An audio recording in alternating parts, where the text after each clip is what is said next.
Hello बच्चों, तो कैसे हो। स्वागत है मदन गोकुल यूट्यूब चैनल पर। तो बच्चों, आज शुरू कर रहे हैं पार्ट 7 कक्षा 7 अध्याय 1 हमारे आसपास की बड़ी संख्याएं। बड़ी संख्याओं के बारे में आकर्षक तथ्य। और आपने कभी सोचा, पेज संख्या 16 से लगा के 19 तक। तो शुरू करते हैं क्लास बच्चों। सबसे पहले बड़ी संख्याओं के बारे में आकर्षक तथ्य, ठीक है, जो कि अपने शुरू होता है पेज संख्या 16 से। तो बड़ी संख्याओं के बारे में कुछ रोचक तथ्य नीचे छुपे हुए हैं। इन तथ्यों को उजागर करने के लिए गुणनफल या भागफल का परिकलन कीजिए।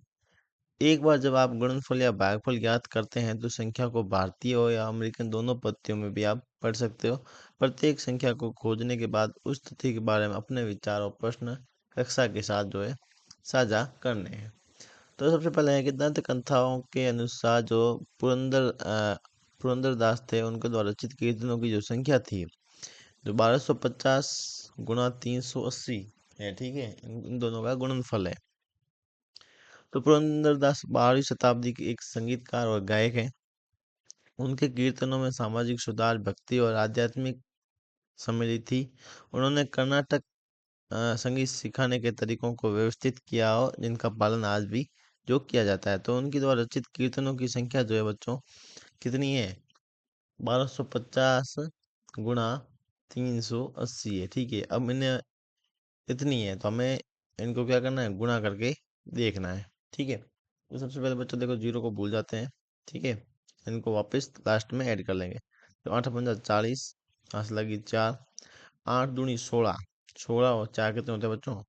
20, यहाँ से लगेगी 2, 8 के में 8 2 10, फिर क्रॉस, 3×5 = 15, यहाँ से लगी 1, 3×2 = 6 और 1 7 और 3 एकम 3। तो ये बच्चों कितनी हो जाएगी? 0 5 7 और 4, और वापस ये 2 जीरो है वो लगा दीजिए, ठीक है। तो ये बच्चों कितनी हो गई?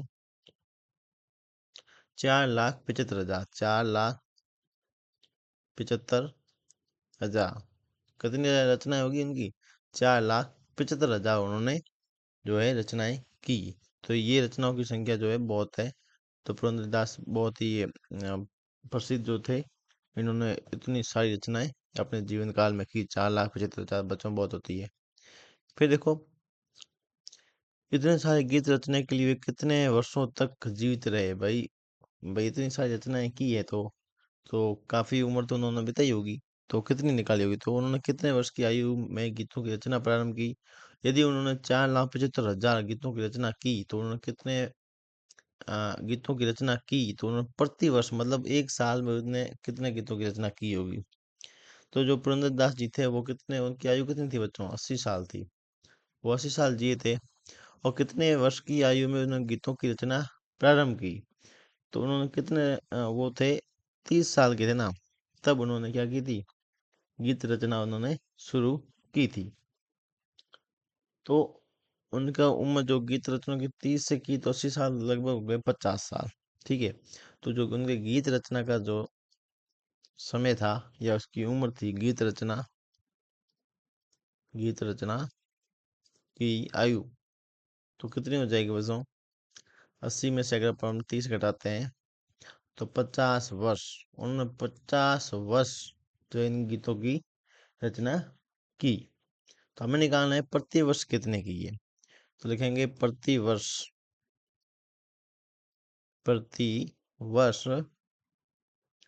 गीतों की रचना। प्रतिवर्ष गीतों की रचना कुल कितने की है बच्चों? 4,75,000। और उम्र कितनी थी? 50 साल, ठीक है। तो ये बच्चों देखो, जीरो से जीरो कट गया, फिर भाग देंगे, ठीक है। सबसे पहले 475 में देते हैं 5 का भाग। 9×5 = 45, पीछे बच गए 2, ऊपर शुद्ध 5, 5×5 = 25। तो कितनी बार भाग गया? 95 बार। और ये पीछे के 2 जीरो लिख देते हैं। तो मतलब प्रति वर्ष उन्होंने कितनी रचनाएं की? 9,500, 9,500 गीत, ठीक है। इतनी उन्होंने की है। तो कितनी शिद्दत से उन्होंने काम किया होगा जो एक वर्ष में 9,500 गीत उन्होंने रचे हैं। फिर बढ़ते हैं आगे। पृथ्वी और सूर्य के बीच की दूरी लगभग 2100 गुणा 70,000 किलोमीटर है। इनकी दूरी कितनी है? 2100 गुणा 70,000। और ये दूरी पूरे वर्ष बदलती रहती है, क्योंकि मौसमों की वजह से कभी सूरज दूर हो जाता है, कभी नजदीक हो जाता है। जैसे कि सर्दियों में सूरज क्या होता है, पृथ्वी से दूर होता है, तभी तो सर्दी पड़ती है, और गर्मियों में ये नजदीक आ जाता है। तो सबसे अधिक दूरी लगभग ये होती है 15 करोड़ 20 लाख किलोमीटर। कितनी? 15 करोड़ 20 लाख किलोमीटर होती है। तो हमें क्या दे रखा है? 2100 गुणा 70,000। तो हम क्या करते हैं? 21 गुणा 7 करते हैं, पहले ही जीरो भूल जाते हैं। 7 1 7, 7 दूनी 14। अब जीरो कितने? इसके दो जीरो हैं और इसके हैं बच्चों कितने? दो दो चार, तो टोटल हो गए 6 जीरो। 1 2 3 4 5 और 6। तो ये अपनी दूरी हो जाएगी। 1 2 3 4 5 और 6। 3 के बाद में कॉमा आ जाएगा, फिर 2 के बाद में, फिर 2 के बाद में। ये बच्चों कितनी हो जाएगी? देखो, हजार, लाख और करोड़। 14 करोड़ 70 लाख कितनी हो जाएगी?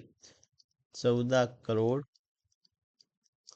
70 लाख, ये इतनी दूरी होगी। ठीक है, फिर बढ़ते हैं आगे। उन्होंने सूर्य और पृथ्वी के बीच की दूरी को कैसे मापा? भाई इतनी दूरी है तो भाई कैसे मापा है? अगर जमीन पे हो तो हम उसके किलोमीटर में नाप देते हैं, जो किसी फीते से या कोई मीटर लगा के। लेकिन सूरज और पृथ्वी, इनके बीच में कोई, ये तो हवा में है, वायुमंडल में, इनको कैसे वैज्ञानिकों ने नापा है? तो इनको कैसे नापा है बच्चों? तो एक तो बच्चा इन्होंने, वैज्ञानिकों ने नापा है रडार से। किससे? रडार से। ठीक है, एक तो रडार से नापा है। दूसरा नापा है जो अंतरिक्ष यान होते हैं उनको भेज गए। अंतरिक्ष यानों के रेडियो संकेतों का उपयोग किया ना, उनके रेडियो संकेतों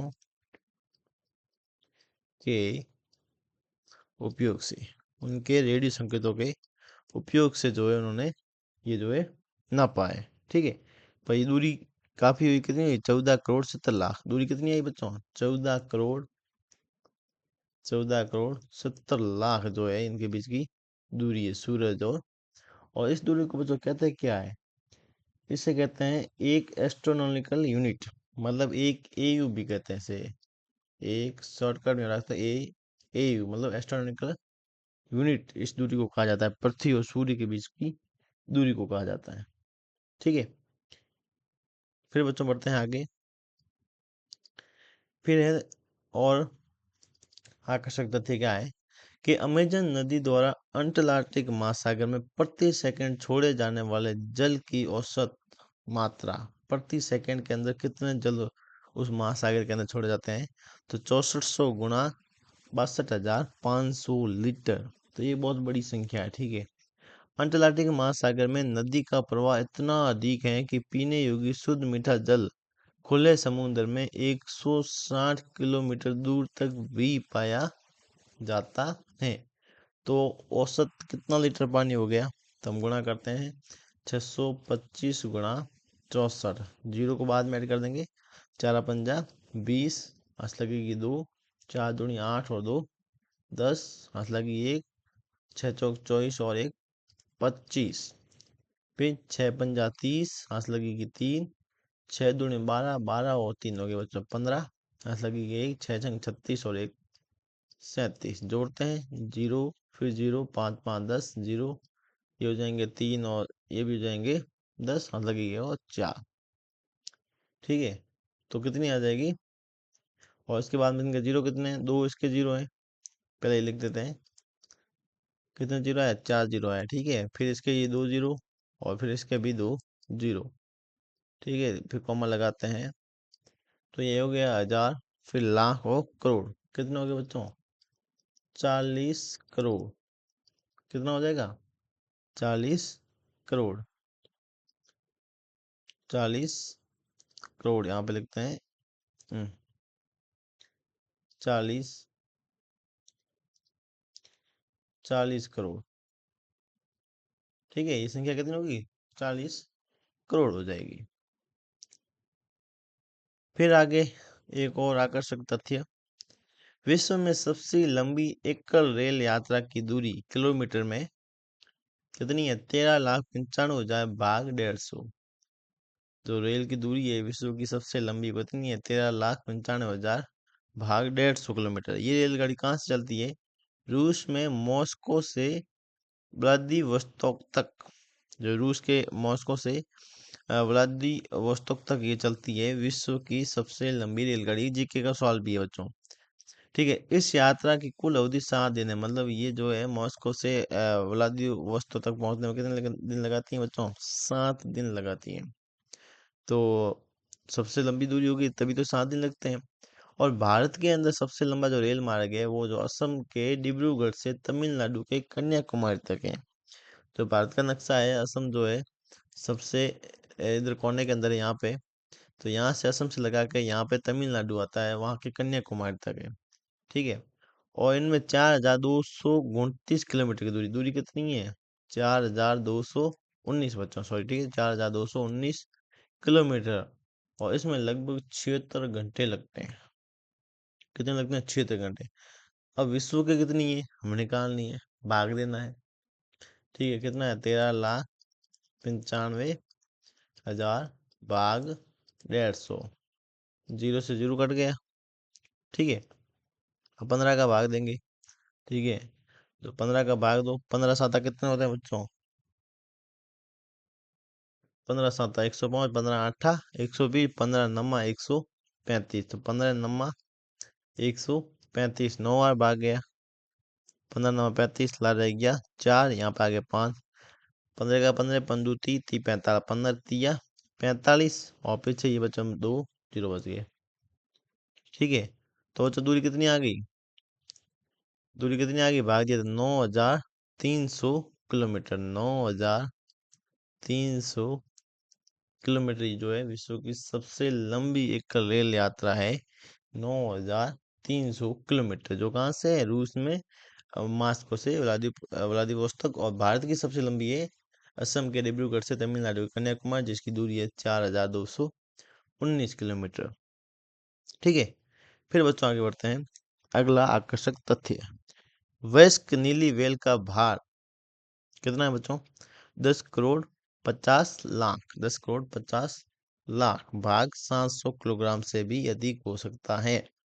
और एक नवजात नीली व्हेल का भार 2,700 किलोग्राम होता है, जो कि एक वयस्क दरियाई घोड़े के भार के समान है। एक वयस्क जो दरियाई घोड़ा होता है उसके समान है, 2,700 किलोग्राम। अभी लिखो मैम, नीली व्हेल का हृदय जो है, हृदय हृदय वो होता है 700 किलोग्राम का। और एक नीली व्हेल के जीभ का भार ही उतना है। मतलब एक हृदय भी 700 किलोग्राम का और जीभ भी कितनी होती है? 700 किलोग्राम। जितना एक हाथी नीली व्हेल प्रत्येक दिन 3,500 किलोग्राम तक कील छोटे आकार के जो झींगे होते हैं को ये खा सकती हैं। सबसे बड़े ज्ञात स्थलीय पशु अर्जेंटीनोसोरस डायनासोर का जो आंकलित भार है वो 90,000 किलोग्राम है। कितना? किसका? अर्जेंटीनोसोरस डायनासोर है। ठीक है। उसका भार 90,000 है। तो वयस्क नीली व्हेल का भार कितना है वो अपन निकालते हैं। तो देखिए, भाग दीजिए। कितना है? 10,50,00,000 बट्टा 700। तो 2 जीरो से 2 जीरो गए। ठीक है। 7 का भाग देंगे। ठीक है। तो 7 का भाग दीजिए। सबसे पहले 7 का भाग दिया। 7 का भाग दिया 10 में। ठीक है। तो 7 एकम 7, पीछे बच गए 3, यहाँ से उतर 5, 7 पंजा 35। अब जीरो कितने बच गए? 1 2 और ये 3 और ये 4 जीरो बच गए। ठीक है, 4 जीरो बचेंगे। तो जीरो कितने थे? 1 2 3 4 5 6 जीरो थे। 6 जीरो में से 2 करके पीछे बच गए 4 जीरो। तो ये संख्या कितनी हो गई? 1,50,000। ये संख्या कितनी हो गई? 1,50,000। 1,50,000।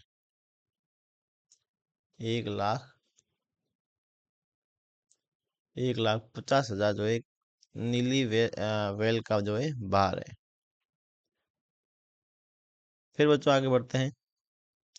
वर्ष 2021 में उत्पन्न वैश्विक प्लास्टिक कचरे का जो भार था वो देखो कितना है, ये हजार, फिर लाख, करोड़, करोड़ के बाद में क्या आता है बच्चों, अरब, 52 अरब भाग 130 टन था। ठीक है, इतनी बड़ी संख्या है। तो निकालते हैं। तो देखो बच्चों, ये एक जीरो से एक जीरो कट गया। ठीक है, 13 का भाग 13 का 13, 13 दूनी 26, 13 तिया 39, 13 चौका 52। तो कितनी बार गया, 4 बार। 13 चौका 52। अब इसके पीछे कितने जीरो आ जाएंगे बच्चों, देखो, दो, दो चार, 4 और 2 6, 6 और 2 8 जीरो आते हैं। ठीक है, तो 8 जीरो, जैसे कि 4 है उसके जीरो 8 जीरो, 1 2 3 4 5 6 7 और 8। यहाँ कॉमा आएगा, फिर यहाँ कॉमा, फिर यहाँ कॉमा। तो हजार, लाख और करोड़, तो कितना करोड़ हो जाएगा बच्चों, 40 करोड़ टन। कितना है, एक वर्ष 2021 में तो वैश्विक प्लास्टिक के कचरे का कितना होगा बच्चों, 40 करोड़। फिर बड़ी संख्या का तथ्य, 1 ग्राम स्वस्थ मिट्टी में 10 करोड़ से 1 अरब तक बैक्टीरिया होते हैं। 1 ग्राम स्वस्थ मिट्टी, 1 ग्राम तो कितना कम होता है, उसमें भी देखो 10 करोड़ से 1 अरब तक बैक्टीरिया, और 1 लाख से 10 लाख तक कवक हो सकते हैं, जो कि पौधों की वृद्धि और स्वास्थ्य में ये जो एक सहायता करते हैं। फिर बच्चों आगे बढ़ते हैं। 1.6, क्या आपने कभी सोचा, इस तो बड़ी संख्याओं के बारे में इन सभी रोचक तथ्यों से प्रश्न है, इनके बारे में सोचते हुए उसने एक असामान्य प्रश्न सामने रखा, क्या मुंबई की पूरी जनसंख्या 1 लाख बसों में समा सकती है। ठीक है, तो आपको क्या लगता है इसका पता कैसे लगाएंगे, जैसे कि एक बस में बच्चों 50 व्यक्ति बैठ सकते हैं। ठीक है, कितने, 50 व्यक्ति। तो 1 लाख बसों में 1 लाख गुणा 50 हो जाएगा, मतलब कितने हो गए, एक बस में 50 व्यक्ति, तो 1 लाख बसों में हो गए 50 लाख व्यक्तियों को जो है बैठाया जा सकता है। ठीक है, एक बस में। ठीक है, और बम्बई की जनसंख्या है 1 करोड़ 24 लाख, उससे भी अधिक है। तो जो दी गई तालिका में देखा उनके अनुसार है, तो मुंबई की पूरी जनसंख्या 1 लाख बसों में नहीं समा सकती है, क्योंकि वो तो 1 करोड़ 24 लाख है। 1 करोड़ 24 लाख है, और बसों में सिर्फ हमने 50 लाख ही आ सकते हैं, तो ये तो नहीं समा सकते।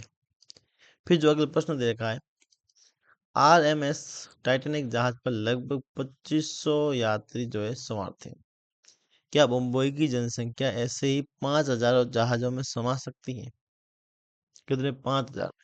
तो मुंबई की जो जनसंख्या है वो 1 करोड़ 24 लाख है लगभग। ठीक है, तो देखेंगे मुंबई की जनसंख्या जो है, मुंबई की जनसंख्या है वो 1 करोड़ 24 लाख लगभग। ठीक है, हम लेंगे निकटतम मान, 1 करोड़ 24 लाख। ठीक है, अब एक जहाज पर कितने यात्री सवार हो सकते हैं, एक जहाज पर, एक जहाज पर सवारी।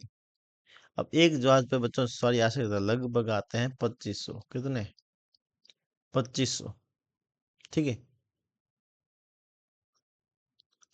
एक जहाज पर यात्री। ठीक है, यहाँ पर करेंगे यात्री। ठीक है, एक जहाज पर। तो मुंबई की ऐसी जनसंख्या 5,000 जहाजों पर कितनी होगी, तो लिखेंगे 5,000 जहाज पर यात्री। तो एक पे थे बच्चों 2500, तो 5,000 लिखेंगे, 5,000 से गुणा करेंगे, तो ये कितना आएगा। ठीक है, 25 पंजा कितने होते हैं बच्चों, 25 चौका 100, 25 पंजा 100। 25 पीछे कितने चाहिए, ये 2 जीरो ये हो जाएंगे, और 3 जीरो ये, 1 2 और 3, तो दो दो के बाद में लग जाएगा। ठीक है, तो ये कितना आ गई, 1 करोड़ 25 लाख। 1 करोड़ 25 लाख, और मुंबई की जनसंख्या कितनी है, 1 करोड़ 24 लाख है। तो मुंबई की जनसंख्या 1 करोड़ 24 लाख है, और 5,000 यात्री जो है 1 करोड़ 25 लाख आ सकते हैं, तो ये जहाजों में समा सकती है। तो लिखेंगे यहाँ, मुंबई की जनसंख्या 5,000 जहाजों में समा सकती है। ये होगा इसका आंसर। नोट कीजिए, फिर बढ़ते हैं हम आगे। तो बच्चों यहाँ तक पहुंच गए। देखो बच्चों, अगर आपको आपको अगर ये जो क्लास अगर पसंद आती है तो चैनल को सब्सक्राइब जरूर करें, क्योंकि आपकी गुरु दक्षिणा हमारी क्या चैनल सब्सक्राइब ही है, और या लाइक है या फिर कमेंट। आपको जो भी अगर प्रश्न समझ में नहीं आता है आप कमेंट में जरूर लिखें, और चैनल को सब्सक्राइब जरूर करें। गुरु दक्षिणा के रूप में इतना तो आप कर ही सकते हो, तो सब्सक्राइब जरूर करें। ठीक है, फिर आगे बढ़ते हैं बच्चों। इस अनोखे प्रश्न से प्रेरित होकर रॉक्सी का जो आश्चर्य हुआ कि यदि मैं 100 किलोमीटर की जो यात्रा है प्रतिदिन करूं, तो क्या मैं चांद तक 10 वर्षों में पहुंच सकती हूँ। चांद तक, और पृथ्वी और चांद के बीच की दूरी जो दे रखी है वो 3,84,400 किलोमीटर। तो एक वर्ष में वो कितनी दूरी यात्रा तय करेगी, सबसे पहले ये करना है। ठीक है, तो 100 किलोमीटर कितनी करती है, प्रतिदिन करती है 100 किलोमीटर प्रतिदिन। दोनों का आंसर साथ में लिखेंगे, तो लिखेंगे प्रतिदिन, प्रतिदिन, प्रतिदिन यात्रा कितनी करती है, 100 किलोमीटर। ठीक है, 100 किलोमीटर करती है। तो एक वर्ष में वो कितनी करेगी, एक वर्ष, एक वर्ष में यात्रा, तो 100 किलोमीटर करती है प्रतिदिन, और एक वर्ष में बच्चों 365 दिन होते हैं। ठीक है, तो 365 पीछे लग जाएंगे 2 जीरो, 36,500 किलोमीटर। तो एक वर्ष में वो कितनी दूरी तय कर देगी, 36,500 किलोमीटर एक वर्ष में। फिर कह रहा है 10 वर्षों में कितनी करेगी, तो लिखेंगे 10 वर्षों में, 10 वर्षों में यात्रा। एक वर्ष की है 36,500, और 10 में हो जाएगा 36,500, और एक जीरो और लग जाएगा। ये हो जाएगा बच्चों 3,65,000 किलोमीटर। 3,65,000, ठीक है, 3,65,000, लेकिन दूरी कितनी है, 3,84,000 है। तो 10 वर्षों में तो ये दूरी तय नहीं कर सकती है, तो लिखेंगे नहीं, यह दूरी 10 वर्षों में तय नहीं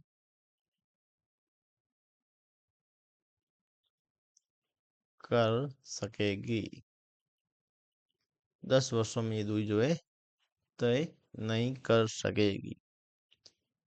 फिर बढ़ते हैं अगला प्रश्न,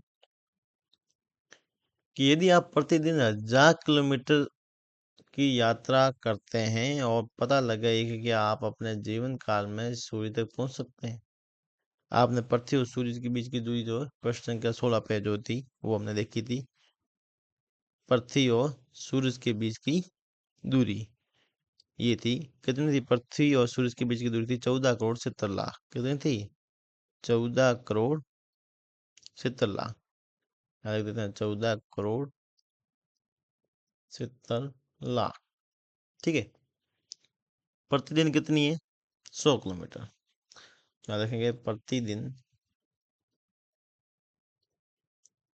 प्रतिदिन यात्रा, सॉरी 1,000 किलोमीटर। ठीक है, कितनी है, 1,000 किलोमीटर प्रतिदिन है, 1,000 किलोमीटर। ठीक है, प्रतिदिन हो गई। अब लिखेंगे एक वर्ष, एक वर्ष की यात्रा। एक वर्ष की यात्रा कितनी हो जाएगी, 1,000 × 365। 1,000 × 365, तो 365 के बीच लगा दे जीरो, ये हो जाएगी 3,65,000 किलोमीटर। ठीक है, फिर पूछा है कि आप अपने जीवन काल में, तो जीवन काल कितना हो जाएगा लगभग, पूरे जीवन काल, जीवन काल मान लेते हैं बराबर 100 वर्ष। ठीक है, तो 100 वर्ष में यात्रा कितनी हो जाएगी, 3,65,000 जो है उसको गुणा कर देते हैं 100 से। तो ये हो जाएगा 3 65, 3 0, फिर पीछे लग जाएंगे 2 0। ठीक है, फिर लग जाएंगे ये 3 के बाद में कॉमा, फिर 2 के बाद फिर 3। तो कितनी हो जाएगी बच्चों? ये हो जाएगी 3 करोड़ 65 लाख। कितनी हो गई? ये हो गई 3 करोड़ 65 लाख। और दूरी कितनी है? 14 करोड़ 70 लाख है। तो लिख सकते हैं नहीं, नहीं अपने जीवन काल में यह दूरी तय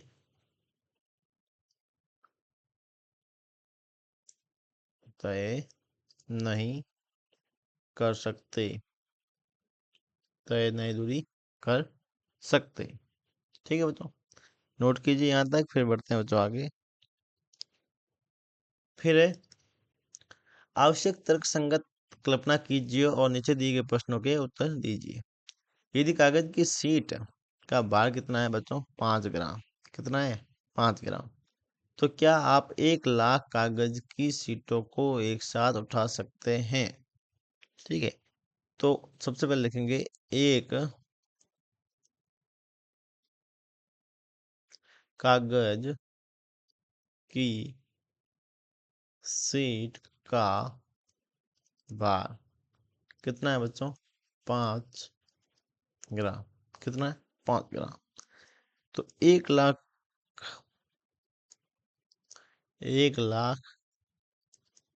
कागज की शीटों का भार कितना हो जाएगा? 5 × 1 लाख। 5 × 1 लाख, तो ये कितना हो जाएगा बताओ?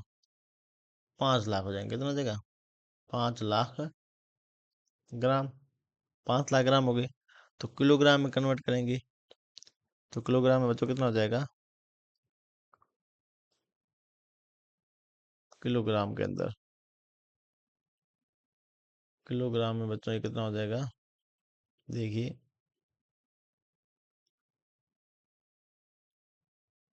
1 किलोग्राम कितने होते हैं बच्चों? 1000 ग्राम होते हैं।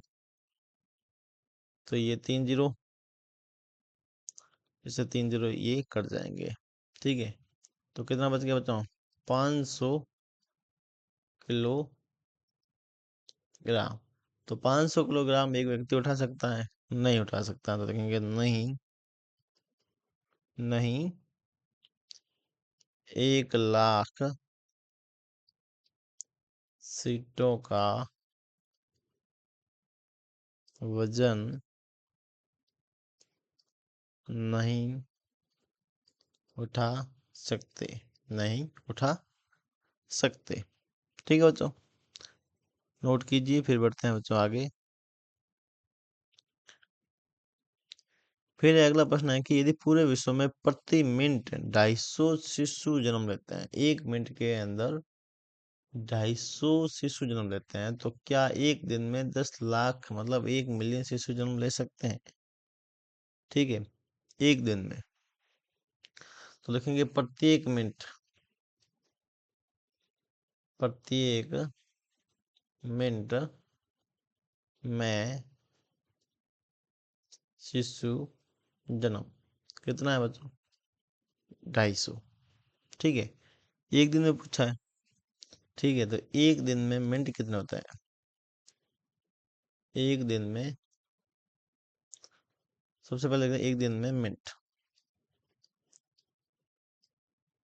एक दिन में मिनट। तो एक दिन में घंटे सबसे पहले कितने होते हैं बच्चों? 24 घंटे। 24 घंटे में 24 घंटे होते हैं, और मिनट हो जाएंगे। कितने हो जाएंगे? 6 चौक 24, हाथ लगी 1, 6 दूनी 12, 12 और 2 14। 1440 मिनट होते हैं। कितने होते हैं? एक दिन में होते हैं 1440 मिनट। और 1 मिनट में बच्चों कितना हो रहा है? 250 बच्चे जन्म ले रहे हैं। 1440 मिनट में कितने लेंगे? तो लिखेंगे एक दिन में, एक दिन में शिशु जन्म। ठीक है, तो एक दिन में मिनट में हो रहे थे 250, और एक दिन में बच्चों कितने होते हैं मिनट? 1440। ठीक है, तो इनको गुणा करेंगे। 1440 गुणा 250, पहले 0 2 भूल जाते हैं, फिर लास्ट में कर देंगे। 25 चौका बच्चों होते हैं 100, आस लगी 110, फिर 25 चौका 100, 100 नहीं हो गए 110, तो ये लगे 0, आस लगेगी 11। 25 कम 25 और 25 और 11 बच्चों कितने हो गए? ये हो गए 6 और 3 36, कितने हो गए? 36, 3600, और 2 0 और लगा दीजिए जो हमने काटे थे। तो ये कितना हो जाएगा? 3,60,000। तो कितने बच्चे हुए? 3,60,000 हुए। और वो बोल रहा है कि 1 मिलियन एक दिन में जन्म हो सकता है, तो लिखेंगे नहीं, एक दिन में 10 लाख शिशु जन्म नहीं ले सकते। ठीक है बच्चों, ये हो गया अपना प्रश्न। फिर करते हैं अगला प्रश्न। क्या 10 लाख सिक्कों को एक दिन में गिन सकते हैं? मान लीजिए कि प्रत्येक सेकेंड में एक सिक्का गिनते हैं, ठीक है। अब अपन को निकालना है एक दिन के सेकेंड, ठीक है। तो एक दिन में मिनट कितने थे? पिछले प्रश्न में निकाला है। एक दिन में मिनट, तो मिनट होते हैं बच्चों 1440। तो एक दिन में सेकंड कितने हो जाएंगे? एक दिन में सेकंड 1440 इंटू 60, तो 144 को पहले 6 से गुणा करते हैं। 6 चौक 24, हाथ लगी 2, 6 चौक 24, 102 26, हाथ लगी 2, 6 कम 6 6 2 8, तो 864, और ये 2 0 और लगा दीजिए, तो 86,000 कितने हो गए? 86,400 सेकेंड, ठीक है। तो प्रति सेकेंड एक सिक्का गिनने पर एक दिन में 86,400 सिक्के गिन सकते हैं, ठीक है। इतने गिन सकते हैं। और वो बदला है कि 10 लाख सिक्के गिन सकते हो, तो इसका आंसर भी हो गया क्या? नहीं, ठीक है। इसका आंसर क्या आ जाएगा?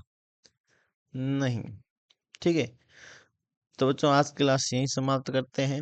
इस चैप्टर का अब सिर्फ एक भाग बाकी है। अपने 7 भाग इस चैप्टर से आ चुके हैं, 7 क्लास से आपने ले लिए। एक क्लास और आएगी जिसके अंदर जो अपने इस चैप्टर के जो अंतिम प्रश्न हैं उनको करेंगे। इस क्लास को यहीं समाप्त करते हैं। क्लास को लाइक करें, चैनल को सब्सक्राइब जरूर करें बच्चों, ठीक है। फिर मिलते हैं हमारी क्लास में, तब तक के लिए बच्चों धन्यवाद।